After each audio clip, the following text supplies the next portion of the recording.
एक बार एक ट्रेन से पिता और पुत्र अपने गांव जा रहे थे। उस पिता के पुत्र की उम्र करीब 24 साल की थी। उनके पुत्र ने खिड़की के पास बैठने की जिद की क्योंकि पिता खिड़की की सीट पर बैठे थे। पिता ने खुशी खुशी खिड़की की सीट पुत्र को दे दी और खुद बगल में बैठ गए।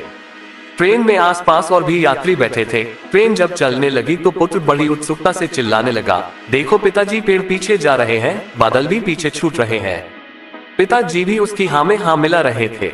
उसकी ऐसी हरकतों को देखकर वहां बैठे यात्रियों को लगा कि शायद इस लड़के को कोई दिमागी समस्या है जिसके कारण यह ऐसी हरकत कर रहा है।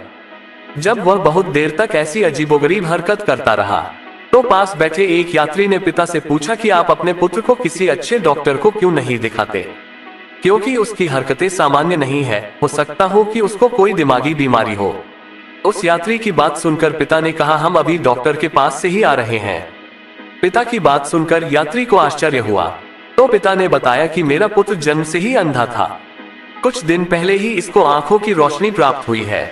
इसे किसी दूसरे की आंखें लगाई गई हैं और जीवन में पहली बार ये दुनिया को देख रहा है।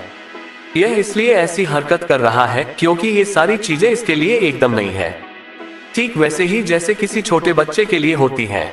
पिता की बात सुनकर आसपास बैठे लोगों को अपनी गलती का एहसास हुआ और उन्होंने उस पुत्र के पिता से माफी भी मांगी। तो हमें इस कहानी से यह शिक्षा मिलती है, दोस्तों, जिंदगी में कई बार हम बिना सच्चाई जाने ही कुछ लोगों के प्रति अपनी एक राय बना लेते हैं, क्योंकि हम उसके बारे में वही सोचते हैं जो हमें दिखाई देता है। इसलिए किसी के बारे में राय बनाने से पहले हमें उसकी सच्चाई जान लेनी चाहिए, जिससे बाद में सच्चाई का पता लगने पर शर्मिंदा ना होना पड़े। ऐसे ही और वीडियो देखने के लिए हमारे चैनल को लाइक और सब्सक्राइब जरूर करें।